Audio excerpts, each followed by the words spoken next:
Special rates को थोड़े next lecture में डिस्कस करते हैं फ्रेंड्स। पहले हम लोग क्या करते हैं, नॉर्मल रेट्स को अप्लाई करना चालू कर देते हैं। नॉर्मल रेट जो होते हैं मैंने आपको बता ही दिया, नोट 1 में मैंने लिखने थे इंडिविजुअल्स के। Part 1 of the first schedule of the finance act में ये रेट लिखे गए हैं, ठीक है ना। Part 1 of the first schedule of the finance act में ये रेट लिखे गए। कैसे ढूंढना होता है, अगर आपको पता करना है तो आपको यहां पे जाना होता है और आपको यहां पे टाइप करना होता है income tax, income tax India,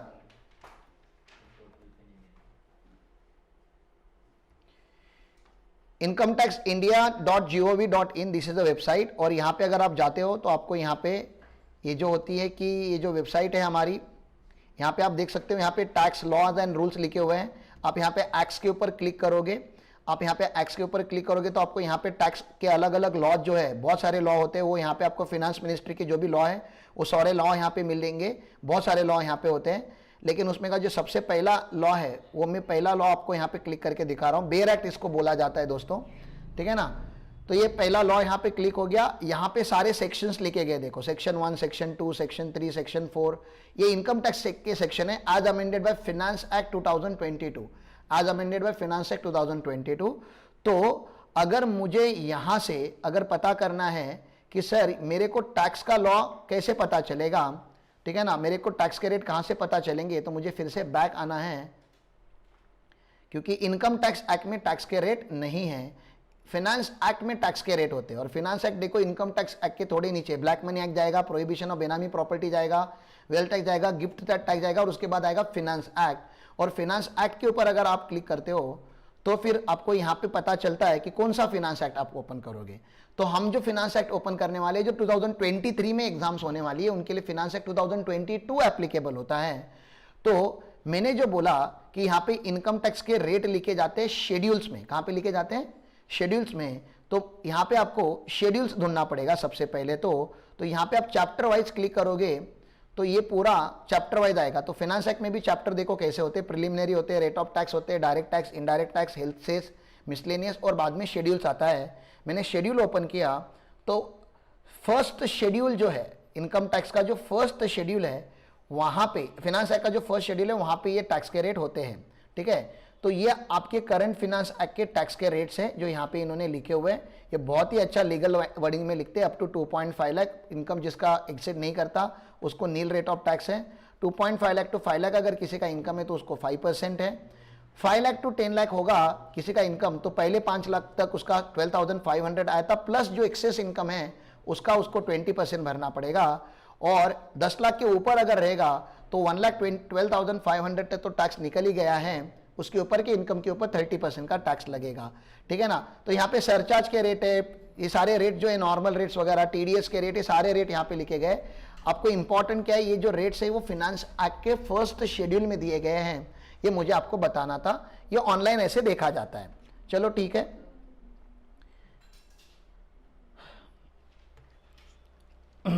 यहां पे देखो अभी normal rate of tax first schedule के क्या है। तो मैंने क्या बोला कि जो बेसिक स्लैब होता है वो इंडिविजुअल्स को भी एप्लीकेबल होगा, एचयूएफ को, एओपी को, बीआईएफ को, एजेपी को, ये रेसिडेंट होने दो या नॉन रेसिडेंट होने दो। बेसिक स्लैब जो चलता है वो चलता है up to 2.5 lakh nil, 2.5 lakh to 5 lakh 5%, 5 lakh to 10 lakh 20% and about 10 lakh 30%। अब तक मैंने 4 बार बता ही दिया। अब मुझे बताओ, नमिता करके कोई स्टूडेंट थी मेरी, उसने ये नोट्स लिखे होंगे, ठीक है ना। इंडिविजुअल और वो ओआर है और उसका टोटल इनकम कितना है, 40 लाख का है। आप प्लीज जरा कष्ट कीजिए और मुझे बताइए कैलसी पे निकाल के कि इनकम टैक्स कितना आएगा। इनकम टैक्स 40 लाख के ऊपर इनकम टैक्स कितना आएगा। Everyone please try.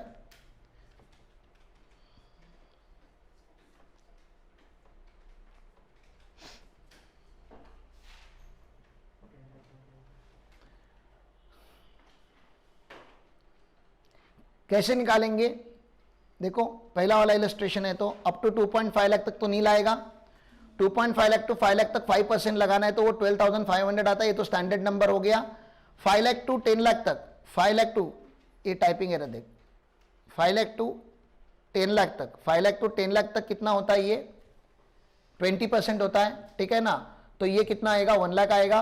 और 10 लाख के ऊपर, 10 लाख के ऊपर मतलब एक्चुअली उल्टा लिखना चाहिए था, 40 लाख माइनस 10 लाख, जो भी एक्सेस इनकम है, जो भी क्या है एक्सेस इनकम है, उसके ऊपर कितना लगता है 30%, तो ये 9 लाख होता है। तो मुझे बताओ ये दो नंबर तो फिक्स है ना आपके, मतलब किसी का भी इनकम अगर 10 लाख के ऊपर होगा तो उसका इतना टैक्स तो फिक्स है, 1,12,500 ये फिक्स है। तो हमेशा कैलसी पे मैं निकालने बोलूंगा आपको इनकम टैक्स, तो आपको 1,12,500 तो माइंड में रखना पड़ेगा अभी, ठीक है ना। और जो भी इनकम एक्सेस होगा, जैसे यहाँ पे एक्सेस इनकम कितना था 30 लाख, 30 लाख का खाली टैक्स कितना कर लो 30% कर लो तो वो 9 लाख आ जाता है, तो टोटल टैक्स आ जाएगा 10,12,500। क्योंकि ये अभी ढंग से अमीर भी नहीं है और अच्छे से गरीब भी नहीं है, तो इसको ना ही रिबेट लगाना पड़ेगा ना ही सरचार्ज लगाना पड़ेगा। ये बात हो गई, ये मिडिल क्लास एसएससी है, लेकिन सेस तो इसको देना पड़ेगा। तो इसके ऊपर हमने कितना लगाना है 4% का सेस लगाना है। सेस जो होता है वो इनकम के ऊपर नहीं होता, वो टैक्स अमाउंट के ऊपर होता है, तो ये 4% इसका निकलता है, ठीक है। तो ये 10,53,000 हो गया, क्योंकि ऑलरेडी राउंडेड ऑफ नंबर है तो मुझको अलग से राउंडिंग ऑफ करना नहीं पड़ा। यहां तक क्लियर है, ठीक है ना। उसके आगे जो है वो है रेसिडेंट इंडिविजुअल सीनियर सिटीजन। अब मुझे बताओ सीनियर सिटीजन के लिए आपके दिल में थोड़ी तो इज्जत होनी चाहिए कि नहीं।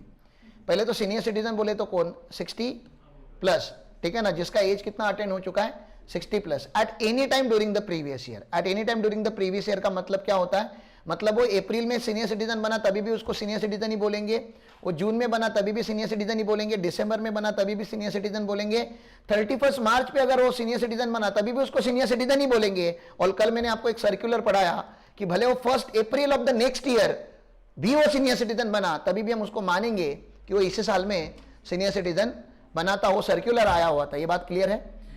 तो इसको any time during the previous year का बेनिफिट मिलने वाला है। तो बेनिफिट मतलब क्या सर, हमारा दिल थोड़ा बड़ा करना पड़ेगा आपको। उन्होंने पूरी जिंदगी टैक्स भरा होगा, आप 60 साल तक जिंदा रहोगे तो मतलब आपने अच्छा खासा टैक्स भरा होगा कि नहीं देश को। अब आपका रिटायरमेंट एज चालू हो गया है, अब आपका इनकम कम हुआ रहेगा प्रोपोर्शनेटली, और आपके खर्चे जो होते हैं मेडिकल के वो बढ़ गए होंगे।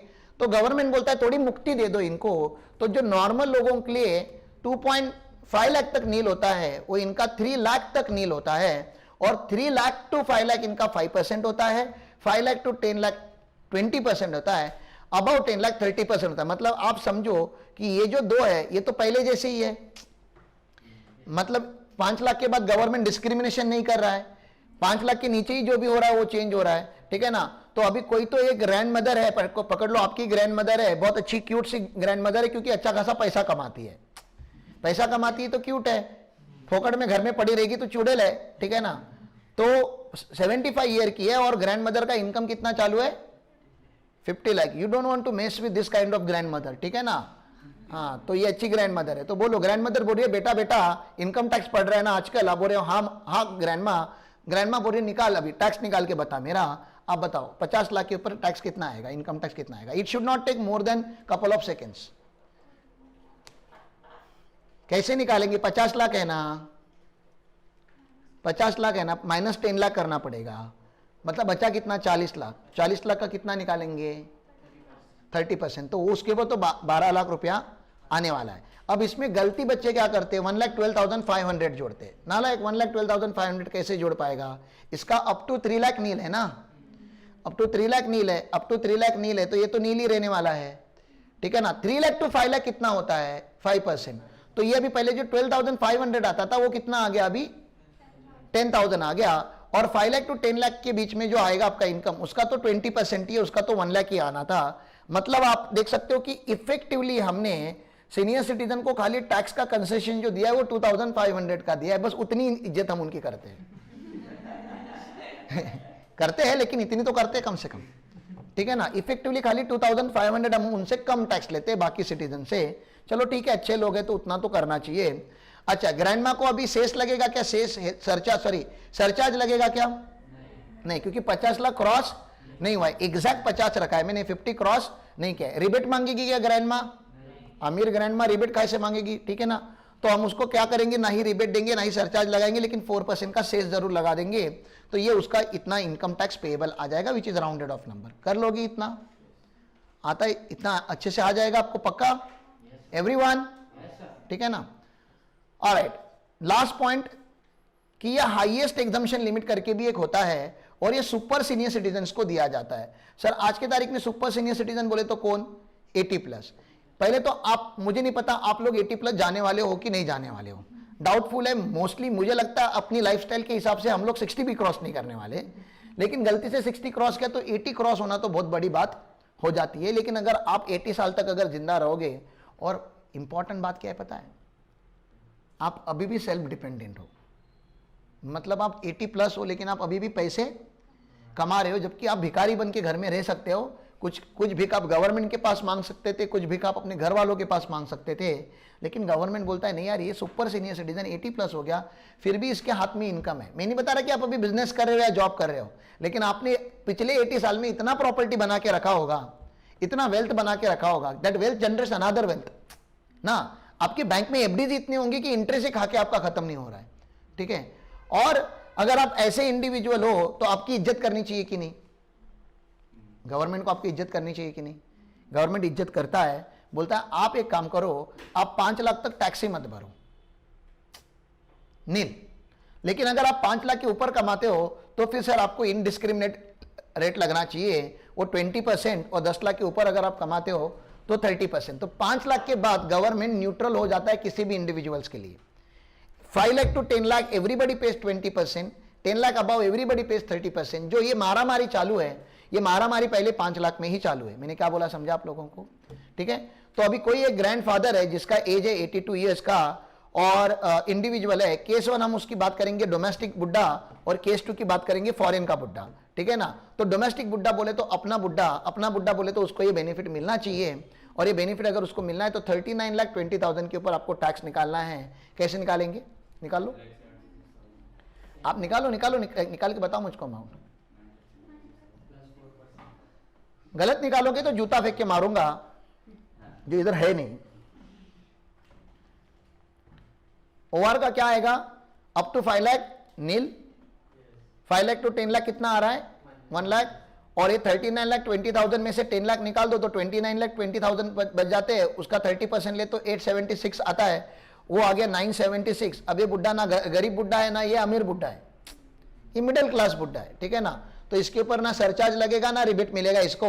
तो हमने इसको क्या देना है, 4% का सेस लगाना है, और 10,15,040 आपका टैक्स लाइबिलिटी आ गया कंफर्टेबल, ठीक है ना। सर अगर एग्जाम में नॉन रेसिडेंट आ गया तो रेसिडेंट होता है तो ही गवर्नमेंट स्लैब बढ़ाता है, नॉन रेसिडेंट होता है तो गवर्नमेंट स्लैब नहीं बढ़ाता। तो नॉन रेसिडेंट को ओरिजिनल स्लैब लगेगा, क्या लगेगा, बेसिक स्लैब लगेगा। तो सेम इनकम के ऊपर मुझे बेसिक स्लैब लगा के दिखाओ कि बेसिक स्लैब से क्या टैक्स आएगा।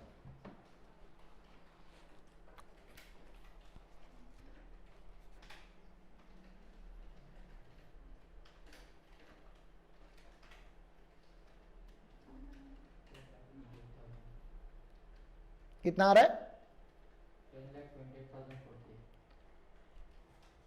अप टू 2.5 लाख नील आएगा, 2.5 लाख टू 5 लाख 5% वो 12,500 आएगा। फिर 5 लाख टू 10 लाख 20% वो कितना आएगा 1 लाख आ जाएगा। और अबाउ जो बचा 29,20,000 उसका आपको 30% लेना है, वो इतना आ जाएगा। तो टोटल आपका इनकम आ जाएगा 9,88,500। सरचार्ज रिबेट तो मिलना है नहीं, तो सेस लगा दो 4% का, तो 10,28,040 का आपको टैक्स लगना पड़ेगा। ये क्लियर है पक्का। तो यहाँ पे हमारा इंडिविजुअल का टैक्स रेट कंप्यूटेशन हो जाता है अगर ये नॉर्मल इनकम कमाता है तो। ये कौन सा इनकम कमाता है तो अगले लेक्चर में हम बात करेंगे स्पेशल इनकम होगा तो क्या होगा, ठीक है।